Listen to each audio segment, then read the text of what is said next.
এই স্বামীর সংসার আসিয়া আমি নবীর জন্য ইসলামের জন্য আমার ফাতেমা সুখ দিয়ে গেল রে, জীবনে পাইল না, বড় সুখ পাইল না, আমার ফাতেমা কষ্ট পাবে।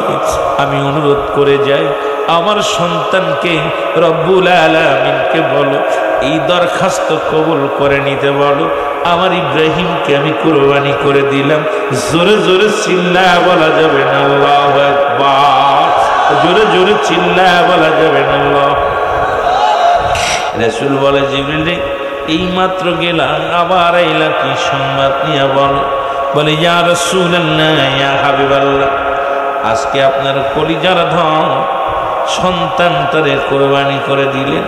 ইয়া রাসূলুল্লাহ ইয়া হাবিবাল্লাহ, মায়ের নবী গো, এমন একটা দিন আসবে আপনার হাসান হুসাইনকে পাষণ্ড মুসলমান, এই পৃথিবীর মধ্যে নিষ্ঠুর মুসলমানেরা এই মুসলমানের হাতে শাহাদাতের পেয়ালা পান করবে।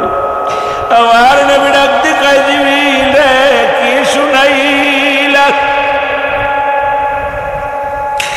আবার রাসূল বলে জিবরিল কি শুনাইলা? জিবরিল বলে ইয়া রাসূলুল্লাহ ইয়া হাবিবাল্লাহ, আজকে যাদের বুকের মধ্যে টেনে নিলেন, যাদেরকে আপনি ভালোবাসলেন, নবী গো এমন একটা দিন আসবে ইসলাম প্রচারের জন্য হাসান রাদিয়াল্লাহু তাআলাকে বিষে রক্তাক্ত করে পৃথিবীর মধ্যে বিষ পান করে চির বিদায় করে দিবে। এমন একটা দিন আসবে ইয়া রাসূলুল্লাহ ইয়া হাবিবাল্লাহ, নবী গো মায়ের নবী, সেদিন আর বেশি দূরে নয়, সেদিন আপনার হুসাইনকেও এরপর পরে হুসাইনকে এই চির বিদায় করে দেবে। এই গলার মধ্যে ছুরি চালায়া পৃথিবীর মধ্যে রক্তে লাল করে দিবে জমিনটারে। জোরে জোরে চিল্লায়া বলা যাবে না আল্লাহু আকবার।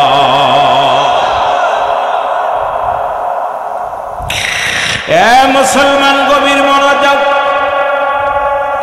আবার নবী দুটি নাতিকে ডাক দিয়া বুকের মধ্যে নিয়ে মায়ের নবীজির চেহারার সঙ্গে দুটি ভাইয়ের মিল ছিল। এ মুসলমান নবীর মুখের দিকে দুটি ভাই তাকায় আছে, দুটি ভাইকে বুকের মধ্যে নিয়ে হাসান রাদিয়াল্লাহু তাআলা মুসলমান দুটি ঠোঁটের মধ্যে চুমা লাগায় দিছে। চুমা লাগায় বুকের মধ্যে ধরে আদর করতে লাগে রে, আর ডাকতে বলে রব্বি কারীম। এই কুচি মুখ দিয়া নানু বলে ডাক দেয় যখন কলিজারা ঠান্ডা হয়ে যায়, কুচি মুখ দিয়ে যখন ইসলামের দাওয়াত দেয় কলিজাটা বড় ঠান্ডা হয়ে যায়। রব্বুল আলামিন এই মানুষটার মুখ দিয়ে তো কোনো অপরাধ করে নাই, এই নিষ্ঠুর পাষাণেরা এই পবিত্র মুখ দিয়া কেমনে বিষ পান করাইবে রে? আমি নবী সহ্য করতে পারি নাই। আমি নবী আমার নবীজি কি করলেন? হাসান রাদিয়াল্লাহু তাআলার মুখের মধ্যে দুই ঠোঁটের মধ্যে চুমা লাগাইলেন। হুসাইনকে ডাক দিয়ে মুখের মধ্যে নিয়া হুসাইনের গলার মধ্যে চুমা লাগাইয়া দিছে। মুখের দিকে তাকাইয়া দুটি চোখের পানি ছেড়ে ডাক দেয় বলে রব্বি কারীম। এই পবিত্র গলার দিয়া এত সুন্দর আওয়াজ দিয়া নানা বলে ডাকে, ইসলামের জন্য কালেমার জন্য ডাকে রে। এই মুখের এই মুখর কি করিয়া গলার মধ্যে ছুরি চালাইবে। দুটি ভাইকে দুরকম ভালোবাসলেন। দুটি ভাই ডাক দেখে নানু আগে কত বুঝলাম না, তুমি তো এইরকম পার্সিয়ালটি করো না, দুরকম ভালোবাসলা নানু গো, এর ধারণ ভালো না, দুই রকম ভালোবাসলা গো নানু, এর হাকিকত একটু জানতে চাই নানু ভাই। জোরে জোরে চিল্লায় বলা যাবে না মারহাবা।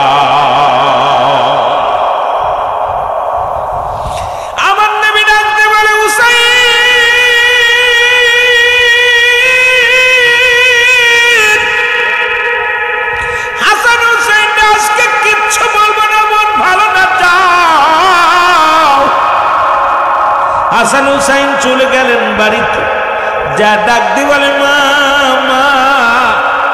রাহমাতুল আলামিন, আজকে ভালোবাসার ধারণ ভালো না। মা গো জানতে চাই গো মা, দুটি বার অভিযোগ জানাই, মা তোমার আব্বান রাহমাতুল লিল আলামিন, তোমার আব্বানা কুল কায়নাতের নবী, তোমার বাবা দুরকম ভালোবাসলো মা। মা গো, এর হাকিকতটা জানতে পারো, জানতে চাই আমরা। হাসান বলে, মা গো, আজকে নানু তো প্রতিদিন নানুর পিঠে সোয়ার হইতাম, দুটি ভাই ঘোড়া চালাইতাম, দুটি ভাই একবার আকপাস করে বসতাম, একবার আমি সামনে, আবার হাসান সামনে, আবার হুসাইন সামনে। কতবার নানু ঘোড়া হয়ে থাকতাম, পিঠের মধ্যে চলতাম, নানুরে কত আদর করতে, একই রকম আদর করতে, একই রকম ভালোবাস। আজকে ভালোবাসার ধারণ ভালো না, আমার নবীজির ধারণ ভালো না। বলে কি হয়েছে বলো বাবা? বলে মা গো, আমার নানা জান রাহমাতুল লিল আলামিন আজকে আমার মুখের মধ্যে চুমা দিছে, ঠোঁটের মধ্যে চুমা দিছে, মা আমার গলার মধ্যে চুমা দিছে। ডাকতে বলে, হাসান হুসাইন দাঁড়াও, এর হাকিকতটা আমি মায়ার নবীর কাছে জেনে আসি। জোরে জোরে চিল্লা বলা যাবে না আল্লাহু আকবার। খাতুনে জান্নাত মা ফাতেমা তো জোড়া রাখতে বলে, বাবা বাবা গো, আমি আপনার কাছে জানতে চাই। দুটি ভাই অভিযোগ জানাইছে আমার কাছে, একটু অভিযোগটা আপনার কাছে জানতে চাই। বলে, ফাতেমা রে, শুনলে তুমি সহ্য করতে পারবা না, কারণ তুমি কি জানো না, সন্তানের লাশ বাবা মার কাছে কত ভারী। সন্তানের বিবাদ বাবা মার কাছে কত ভারী। ফাতেমা শোনো, এমন একটা দিন আসবে তখন আমরা দুনিয়ার মধ্যে থাকবো না, হয়তো আমার হাসানকে নিষ্ঠুর পাষণ্ড মানুষেরা বিষ পান করাবে ক্ষমতার জন্যে। রাসূল বলছে, বালহুয়া কিলাম, এই দুনিয়াটা পচা দুর্গন্ধ মরি। মানুষের চরিত্র হলো কুকুরের চরিত্র। কুকুর যেমন মরি পাইলে খুশি হয়, সে জামানার মানুষগুলো সম্পদ পাইলে খুশি হবে রে। মুসলমান শোনো, 100 টাকার জন্য একজন ভাইকে খুন করা হয়, টাকার জন্য ভাই ভাইকে খুন করে, সন্তান বাবাকে খুন করে, সন্তান মাকে খুন করে। আজকে আপনাদের 2500 জমিন নাই, পুরো মুসলমান শোনে না, এই মুসলমান নারায়ণগঞ্জের জমিন নাই, পুরো বাংলাদেশের জমিনে আজকে বিবাদ দেখেন, মারামারি হট্টগোল দেখেন। অর্থনাথের মূল হায়ের অর্থ মীর মোশাররফ লিখে গেলেন। আর রাসূল বলছে, বালহুয়া কেলাম, এই দুনিয়াটা পচা দুর্গন্ধ মরি। মানুষের চরিত্র হলো কুকুরের চরিত্র। কুকুর যেমন মরি পাইলে খুশি হয়, সে জামানার মানুষগুলো সম্পদ পাইলে খুশি হবে। এটা হারাম কি হালাল দেখার সময় পাবে না। এখন আমার মতো আলেমরা বড় বড় ব্যাংকগুলোকে জায়েজ করে দিছে, মঞ্চে ওয়াজ করতে এসে বলে অমুক এনজিও হালাল, অমুকদের কাছে বিক্রি হয়ে গেছি আমরা আলেমরা নিজেরাও বিপদগামী। মুসলমান শুনে নাও, আজকে দুনিয়ার লোভের কাছে এমন ভাবে পড়েছি রে, আপনারা 2,000 আমার বেশি দিত কোথাও দাওয়াতে, হয়তো আপনাদের দাওয়াতটা মিস করে সেখানে চলে যেতাম। কারণ আমার এই জামানা এমন একটা জামানা চলে আসছে, দুনিয়া দুনিয়া দুনিয়া ধরে ফেলেছে। জোরে জোরে বলেন ঠিক কিনা? আর একটু জোরে জোরে চিল্লা বলা যাবে না আল্লাহু আকবার। এমন ভাবে ধরছে দুনিয়া, এমন ভাবে ধরছে, কি বলেন, প্রত্যেকটা মানুষের ভিতরে এখন মায়া মমতা ভালোবাসা বলতে কিচ্ছু নাই, খালি অর্থ। অর্থের জন্য এত অর্থ কোথায় নিবি? তোদের তো আপনার কি নাই, আপনার কাফনের কাপড়ের কি পকেট আছে? কোথায় নিবি? কুল্লু মান আলাইহা ফান, সব শেষ। কোথায় এত মস্তানি, কোথায় এত বাটপারি, কোথায় জমিদারি? এই যে বড় বড় বিল্ডিং, বড় বড় দালান কোঠা দেখে আসলাম, নিয়ে যাবেন কবরে? কথা বলেন না কেন? আহা, আমার দেশ এমনই দেশ, আগামীকাল যদি হতো কিয়ামত হতো, আজকের আপনারা যায় নামাজের তসবির দাম বেড়ে দিত। জোরে বলেন ঠিক তো? আহা, সুযোগ। কিন্তু এই লোকটা চিন্তা করে না যে যায় নামাজের দাম বাড়াইতেছি, তসবির দাম বাড়াইতেছি, আমার তো মরতে হবে। এটা যদি জানতাম, প্রতিটা মানুষের পিছে আজরাইল ধাওয়া দিতেছে, এরপরে নামাজ নাই, হারাম, সুদের ভিতর সুদের কারবার, ঘুষের কারবার, জিনা ব্যভিচার, অন্যায় জুলুম ব্যভিচার করেই যাচ্ছে। কারণ কি ভাই? চিরদিন থাকবেন? কথা বলেন, চিরদিন থাকবেন? কোথায় আমাদের ঠিকানা? কোথায়? জোরে বলেন কোথায়? কবর। এই চিন্তা যদি করত 2500 মানুষ, প্রতি বাড়ি বাড়ি বিল্ডিং হতো, প্রতি বাড়ির মানুষ সুখে থাকতো, প্রতিটা বাড়ির মানুষের কলকারখানার মালিক হতো। যদি এই চিন্তা থাকতো যে আমার কবরে যেতে হবে, নিসাব পরিমাণ মালের মালিক যিনি, সে যদি ঠিকমতো আপনার কি দিত, জাকাত ফিতরা দিত, জাকাতটা ঠিকমতো দিত, গরিব মানুষ থাকতো না। কথা বলেন না ঠিক কিনা? ওই বুঝিরে কারবালার মাতুম জারি শোনা যাই, ওই বুঝিরে কারবালার মাতুম জারি শোনা। এ দুনিয়ার মুসলমান গভীর মনোযোগ, রাসূলুল্লাহর কাছে আসেন নবীজি, ডাকতে বলে ফাতিমা। এমন একটা সময় আসবে আমার হাসান রাদিয়াল্লাহু তাআলা বিষ পান করাইব হুসাইনকে, পৃথিবীর মধ্যে গর্দান কেটে ফেলবে, কান্না কেটে ফেলবে, মাথা কেটে ফেলবে। ও ফাতিমা, এই জন্যে আমি কুসি মুখের মধ্যে চুমা লাগাইছি, আমি ওর ঠোঁটের মধ্যে চুমা লাগাইছি। ফাতিমা, ফাতিমা কান্দে বাবার কথা শুনিয়ে। নবীজি বললেন ফাতিমা রে, আমি সবাইরে বলে গেলাম, শুনে নাও রে ফাতিমা। সাহাবীরা হাজির, উম্মে সালমাও হাজির হয়ে গেলেন। নবীজি বলেন উম্মে সালমারি, এই নাও একটু মাটি মোবারক নাও। একটু মাটি দিয়ে বললেন এই মাটিগুলো একটা পাতিলের মধ্যে রেখে দিল। উম্মে সালমা বলে ইয়া রাসূলুল্লাহ, ইয়া হাবিবাল্লাহ, আপনি আমার হাতে, এত মানুষ থাকতে আপনি আমার হাতে মাটি মোবারক দিলেন। উম্মে সালমারি শুনে নাও, এই মাটি কোনো সাধারণ মাটি নয়, এই মাটিটা আমি দিলাম কারবালার ময়দানের মাটি।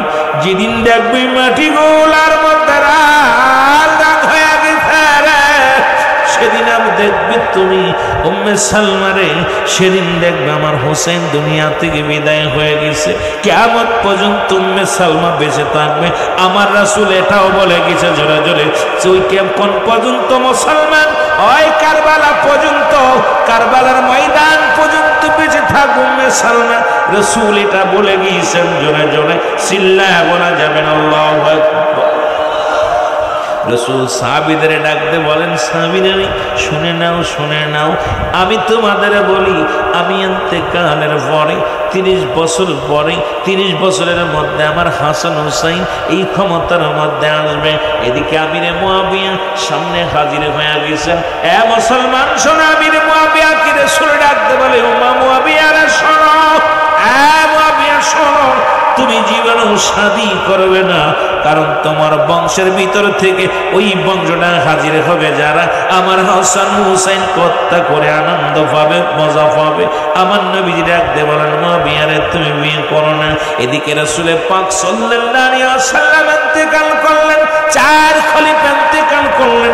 বলতেছিলাম এক একটা বিষয় নিয়ে যদি কথা বলতে হয় 2-4 রাত কেটে যাবে, লম্বা আলোচনারে ছোট করা লাগবে রে দাদু ভাইয়েরা, জাকের ভাইয়েরা রে। এই আলোচনা করতে গেলে আমাকে 2-4-5টা দিন সময় দেওয়া লাগবে, তাহলে এক একটা বিষয়ের উপর একটু আলোচনা করতে পারবো। রাসূল সাল্লাল্লাহু আলাইহি ওয়াসাল্লাম ইন্তেকাল করলেন, মা ফাতেমা ইন্তেকাল করলেন, শেরে খুদ হযরত আলী রাদিয়াল্লাহু তাআলা ইন্তেকাল করলেন, 4 খলিফা মুসলমান ইন্তেকাল করলেন। আসলেন আমিরে মুয়াবিয়ার ক্ষমতায়। আমিরে মুয়াবিয়ার এমন একটা রোগ হলো, সবাই ডাক্তার কবিরাজ বললেন আমিরে মুয়াবিয়া যদি তুমি শাদী মুবারক না করো তোমার এই রোগ ভালো হবে না। ওদিকে রাসূল বারণ করেছিল আমিরে মুয়াবিয়া রে, এ মুয়াবিয়া জীবনে তুমি শাদী করবি না। এদিকে মুয়াবিয়ার এমন একটা রোগ হলো, বিয়ে না করলে হবে না। আমিরে মুয়াবিয়া বিয়ে করলেন, জন্ম নিল মাস্টার এজিদ। জোরে জোরে চিল্লায় বলা যাবে না আল্লাহু আকবার। দিলের কান্ডা লাগা শোনো, 30 বছর পূর্ণ হয়ে যাওয়ার আগে আমিরে মুয়াবিয়ার কাছে মাস্টার এজিদ ডাকতে পারে, বাবা আপনি এখন এই আসেন। একটু আগে মুফতি মেহেদী হাসান চেয়ারের মধ্যে ছিল, তারপরে আমি বসছি। এদিকে যদি এসে বলে বাবা এই চেয়ারটার মধ্যে আমি বসবো, বড় শখ, চেয়ারের শখ। আজকে আমার দেশের অবস্থা, বিশ্বের অবস্থা, সবাই আমরা চেয়ার পূজারি। চেয়ারের জন্য কত না কি করি রে মুসলমান। জনগণের চিন্তা করি না, মানুষের চিন্তা করি না, জানমালের চিন্তা করি না। আসি কোনভাবে চেয়ার টিকাই রাখা যায়, কোনভাবে ক্ষমতা টিকাই রাখা যায়। এর মুসলমান ক্ষমতা নিয়ে কবরে যাবি না। ফিরাউন নমরুদ তাদের কাল্লা খোদা পৃথিবীর মধ্যে এত পরিমাণ সম্পদের মালিক বানিয়ে দিয়েছিল, তাদের কল্লা নিয়ে গেছে। ফিরাউন বেঁচে নাই, মুসলমান নমরুদ বেঁচে নাই, পৃথিবীর মধ্যে যারা কারণ ছিল সেও বেঁচে নাই। আপনিও থাকবেন না, চির বিদায় নিয়ে চলে যেতে হবে। জোরে জোরে চিল্লায় বলেন ঠিক কিনা। আমার যুবক বন্ধুরা দিলের কান্না লাগা শোনো, আমিরে মুয়াবিয়ার ছেলে এজিদ বলে বাবা আপনার চেয়ারের পত্র, এই চেয়ারের মধ্যে আমি বলবো। বলেন না না, রাসূল বলে গেছেন তার ইন্তেকালের 30 বছর পূর্ণ হয়ে গেলে হাসান হুসাইন এই চেয়ারের মধ্যে বলবে। সুতরাং এখন হাসান রাদিয়াল্লাহু তাআলার বয়স পূর্ণ হতে আর কিছুদিন মাত্র বাকি আছে। এই চেয়ারের মধ্যে হযরত হাসান রাদিয়াল্লাহু তাআলা বসবে, আমির হবে। আমিরে এই এলাকার মহল্লার সব নেতৃত্ব দিবে হাসান রাদিয়াল্লাহু তাআলা। কিন্তু এই কথাটা যে তার মনে ভালো লাগে নাই। চিন্তা করে ইমাম হাসান যদি বেঁচে থাকে তাহলে তো আমার চেয়ারে বসার সম্ভাবনা নাই। কেমনে মারা যায়, কেমনে তার বিদায় করা যায়। পরামর্শ করতে করতে একটা মেয়ের কাছে গেলেন, একটা মহিলার কাছে গেলেন। মহিলাকে ডাকতে বলেন, মহিলা ও মহিলা শোনো, মেরে শোনো। এবার মুসলমান আসলে তুমি ডাক দিয়ে আসলেন। আমার বাবারা গভীর মনোযোগ, ডাক দিয়ে যখন আনা হলো, কই শোনো কিভাবে আমি এই চেয়ারের মধ্যে বসা যায়।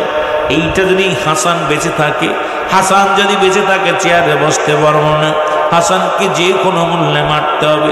বুড়ি বলে কোনো ব্যাপার না, আমি দুনিয়া থেকে বিদায় করে দিব। যে কথা সেই কাজ। এদিকে হাসান রাদিয়াল্লাহু তাআলা 4 জন বিবি ছিলেন। ছোট বিবির নাম মুসলমান জায়দা। উনি যখন জায়দার কাছে যায়, বুড়ি ডাকতে বলে, জায়দা শোনো, তুমি তো পেটটি ভরে খাইতে পারো না, ভালো পোশাক পাও না, ভালো দামি কাপড় পাও না, দামি ভাবে চলতে পারো না। তোমার একটা পরামর্শ দিব, মেয়েদের মধ্যে একটু লোভ বেশি। স্বামী বিদেশে আছে, আরেকজন যদি লোভ দেখায় একটা ভালো আইফোন দিব, সঙ্গে সঙ্গে স্বামীর হাত বাদ দিয়ে আরেকজনের লগে ভেঙে যাবে।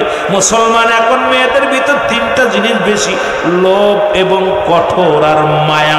এই 3টা গুণ হলো মেয়েদের ভিতরে বেশি। আবার মারাওয়া শুনতেছে, কইব হুজুর আমাদের বিরোধিতা করেন না, না, কারণ আপনাদের ভিতরে এই 3টা গুণ হলো বেশি। জোরে জোরে চিল্লায় বলেন ঠিক কিনা। কেন রে আজ কাঁদিস তোরা, কেন রে আজ কাঁদিস তোরা, নবীজির প্রেমে, নবীজির প্রেমে। নূর নবীজি সাইলেন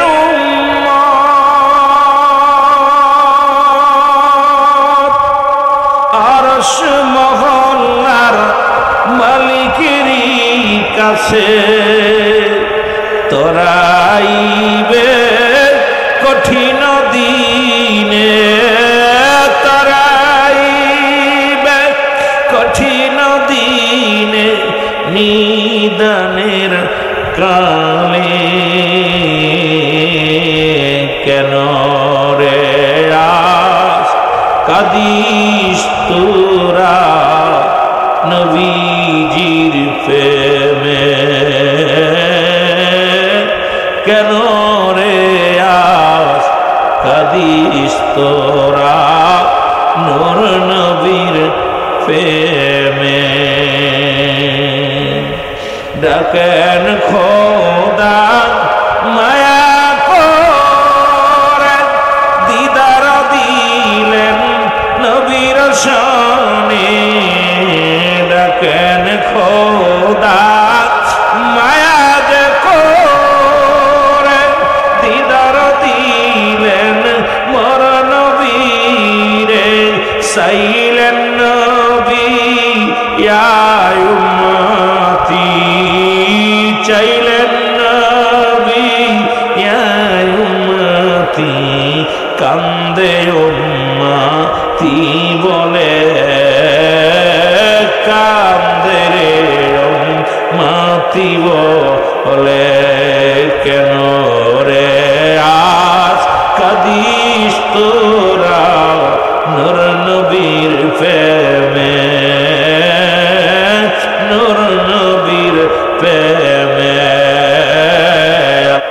হাসান হুসাইন আজকে আলেম ওলামার দাড়ি আছে, টুপি আছে, জুব্বা আছে, পাগড়ি আছে, আমার মতো দেখতে অসংখ্য আলেম থাকবে। হুসাইনি শিবিরি হুসাইন রাদিয়াল্লাহু তাআলার মাথা মুবারক কাটা পড়ো, আজান হলো, শিবিরে আজান হলো, খুব লক্ষ্য করে শোনা লাগবে। এজিদ শিবিরে আজান হলো, হুসাইন শিবিরে আজান হলো, আজান কিন্তু দুইটা শিবিরে হলো। হুসাইনে শিবিরে আজান পড়া পরে নামাজের সময় হয়ে গেল, তারা নামাজ আদায় করলেন। হুসাইন রাদিয়াল্লাহু তাআলাকে হত্যা করে এর মাথা মুবারক মাথা মুবারকটাকে বেজ্জতি করা পর ওই এজিদ শিবিরেও আজান হলো, তারাও নামাজ পড়ল।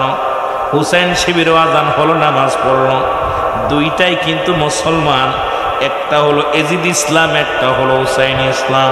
হুসাইনকে হারাইয়া সুগে মাতুম হারা গোটা রাসূলের পাগলেরা, হুসাইনের পাগলেরা চোখের পানি ফেলে রব্বে কারিমের দরবারে কান্দে, আর ওদিকে নামাজ শেষ করে উল্লাস করে বিজয় অর্জন করেছে। জোরে জোরে চিল্লায় বলো আল্লাহু আকবার। আজ বাংলার জমিনে দেখা যায়, বর্তমান দেখতেছি প্রতিটা জেলায়, প্রতিটা থানায়, প্রতিটা গ্রামের মধ্যে হট্টগোল, মানুষকে পিটায়া মানুষকে হত্যা করে নৃত্য করে। গত দুদিন আগে দেখলাম সোহাগ নামে যে মানুষটা চির বিদায় করে দিছে, কারবালার করুণ কাহিনীকেও হার মেনেছে, আয়ামে জাহিলাকেও হার মেনেছে। এরা কেমনে মানুষ হয়? পাষাণ্ড মানুষ। একটা মানুষকে হত্যা করার পর এই মানুষটাকে বড় বড় পাথর উঠায় তার মাথার উপরে, গায়ের উপরে মারা হচ্ছে। এই মানুষটার গায়ের উপরে লাভ দে পড়তেছে। আরে মানুষ নিকৃষ্ট শোন, হুসাইনকে হত্যা করার পর, হুসাইন রাদিয়াল্লাহু তাআলাকে হত্যা করার পর তার গায়ের উপরে দিয়ে ঘোড়া চালানো হয়েছিল। হুসাইনকে হত্যা করার পর পণ্যের কাপড় খুলে নেওয়া হয়েছিল।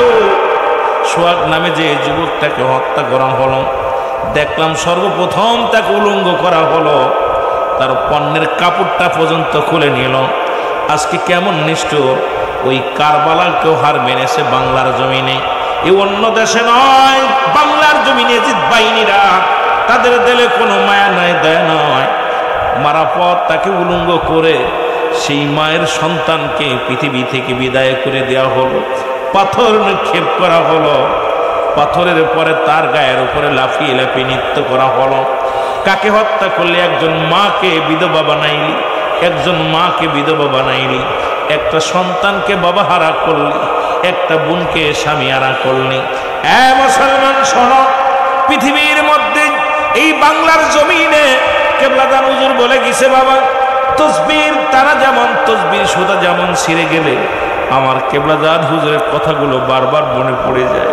হুজুর বলতেন, বাবা এমন একটা সময় আসবে, ধরেন বাবা তসবির সুতা যদি ছিঁড়ে যায়, এই মালাগুলো ঝরঝর করে ঝরে যাবে, ঝরে ঠেকায় রাখা যাবে না। ঠিক মানুষের উপরে একটা সময় আসবে, একটার পর একটা বিপদ আসবে।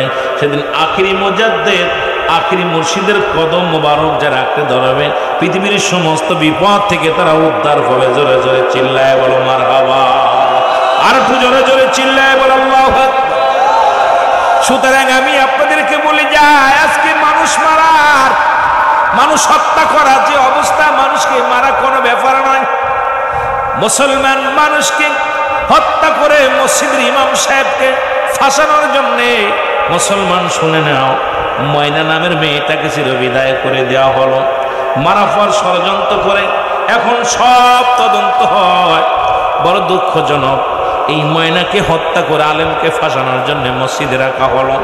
এখন দেখি চারিদিকে বিপদ, চারিদিকে গজব, চারিদিকে ভয়ঙ্কর অবস্থা বিরাজ করতেছে। এই জন্য জাকের ভাইদেরকে হুঁশিয়ার করে দিয়ে যায়, আজান কিন্তু সব জায়গায় হবে, নামাজও হবে। ইমাম দেখা মুসল্লি, ইমাম দেখা সিজদা করা লাগবে। জোরে বলেন ঠিক কিনা? এখন ইমাম না সিনা যদি সিজদা করেন, বিপদের কোনো শেষ নাই, ঠিক কিনা? ইমাম যদি না সিনা, এখন আমার মতো ইমাম দেখা সিজদা মারেন না। এই জন্য যারা এজিদকে রহমাতুল্লাহ বলে, আমার দেশে অসংখ্য আলেমরা এজিদকে নির্দোষ বলে, কয় এজিদ হুসাইনকে মারার পিছে হাত ছিল না। শোনেন, ইতিহাসটা শুনলে খুশি হবেন। সোহাদায়ে কারবালা মুসলমান শুনে নাও, গভীর মনোযোগ। হুসাইনকে হত্যার পিছে সবচেয়ে বড় হাতিয়ার ছিলেন, সবচেয়ে বড় দুষ্কৃত, সবচেয়ে বড় পণ্ডিত ছিল যিনি দামেস্কের শাহী মসজিদের ইমাম ছিল। যারা বলেন কি ছিল? ইমাম ছিল। ১৬ লক্ষ মানুষ তার পিছে নামাজ পড়তো। এমন মুসলমান শুনে নাও, তিনি কিন্তু দামেস্কের মসজিদের ইমাম। আপনাদের ঢাকার শহরে একদিন ইহুদি 10 বছর নামাজ পড়াইছে। কয় বছর? 10 বছর ইমামতি করার পর ধরা পড়ছে।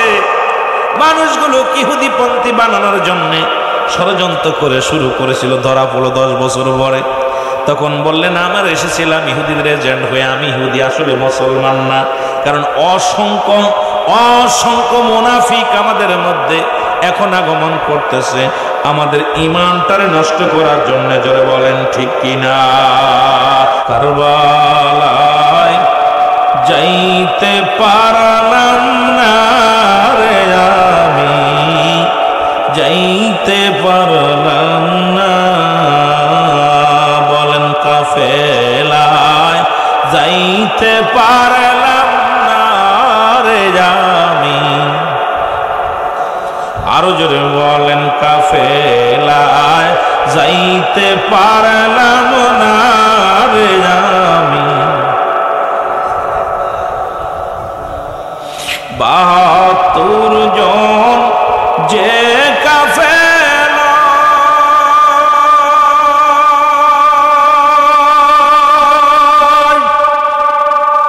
শিশু আজগার সঙ্গেতে যায়, ওই কাফেলায় কবুল করো যাবরে মদিনায় আমি, যাবরে সেতায় কারবালায় যাইতে পারলাম না রে আমি। এ দুনিয়ার মুসলমান শুনে নাও,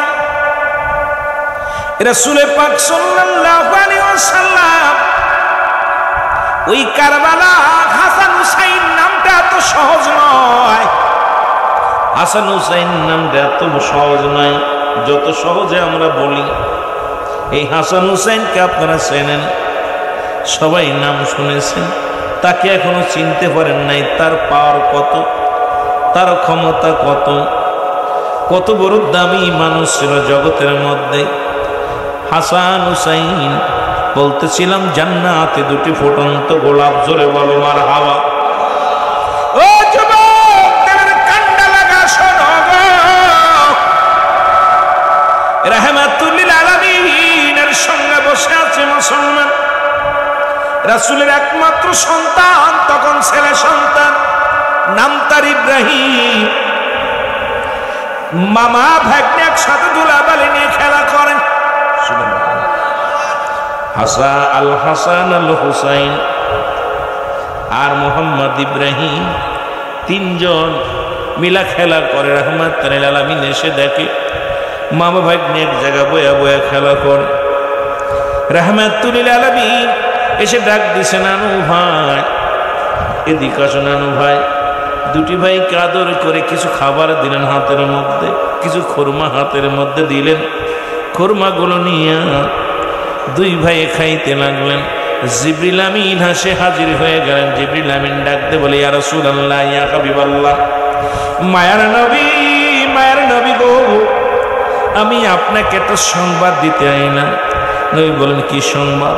বলে, সংবাদটা হলো যাদেরকে এত মায়া করেন, যাদেরকে এত ভালোবাসেন, এদেরকে আল্লাহ রাব্বুল আলামিন দুনিয়ার মধ্যে আমারে নেওয়ার জন্য পাঠিয়েছে। এদের 2 ভাইকে আমি দুনিয়া থেকে নিয়ে যাব। এই ঘোষণাটা আপনারা আমি শোনাইলাম। ইয়া রাসূলুল্লাহ, ইয়া হাবিবাল্লাহ।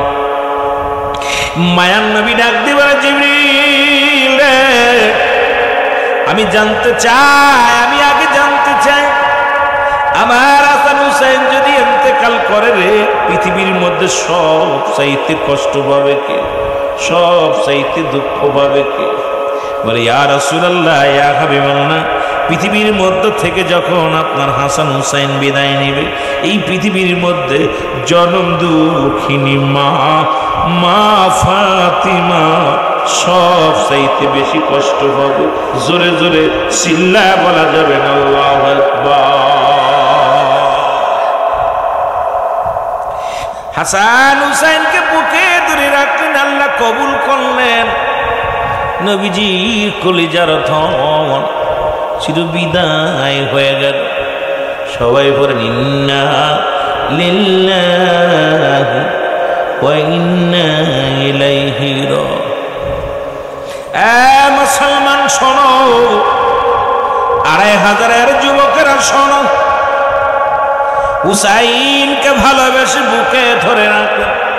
রব্বি কারিম ডাক দে বলে জিবরিল জানিয়ে দাও এমন একটা দিন আসবে যেদিন রাসূলুল্লাহর উম্মতের প্রেমের দাওয়াত দেওয়ার জন্য, কালেমার দাওয়াত দেওয়ার জন্য হাসান হুসাইনকে আপনি যেমনি বুকে আগলে ধরে রাখছে, একটা দিন আসবে সেদিন আগলে ধরে রাখতে পারবে না। কালেমার সত্য দাওয়াতের জন্য দুটি ভাই ইসলামের জন্য কুরবানি হয়ে যাবে। জিবরিল আমিন ডাক দেখায় নবী গো মায়ের নবী, ও মায়ের নবী, এ দুনিয়ার মুসলমান গভীর মনোযোগ। হাসান হুসাইন আল হাসান আল হুসাইন বেহেশতের দুটি ফুটন্ত গোলাপ, যুবকদের জান্নাতের সরদার। যুবক বয়সী হবে জান্নাতি, যুবতী বয়সী হবে জান্নাতি। 16 বছরের যুবতী আর 18 বছরের যুবক। আর এই যুবকদের জান্নাতের সরদার হবে আল হাসান আল হুসাইন। আজকে অনেকগুলো মা বোনেরা আছেন, এ দুনিয়ার মুসলমান শোনা, মহিলাদের সরদার জান্নাতের সরদারিনী হবেন খাতুনে জান্নাত মা ফাতেমা তুজ-জহরা। গোটা কুল কায়নাতের জান্নাতের সরদার হবে রাহমাতাল লিল আলামিন। জোরে বলেন মারহাবা। এই জন্য আমি কুরআনুল কারীম থেকে ছোট্ট একটা আয়াত পাঠ করেছি। আল্লাহ বলে মিনান নাস, মানুষের মধ্যে। বেঈমান তো মানুষের মধ্যে আছে, মুনাফিক তো মানুষের মধ্যে আছে। এ মুসলমান, আল্লাহ বলে মিনান নাস, মানুষের মধ্যে। মায়াকুলু, তারা বলবে আমার না, তারা ঈমান আনছে বিল্লাহি, আল্লাহর প্রতি, ওয়াবিল ইয়াউমিল আখির, আখিরাতের প্রতি বিশ্বাস স্থাপন করছে। ওমা হুম বিমুমিনিন।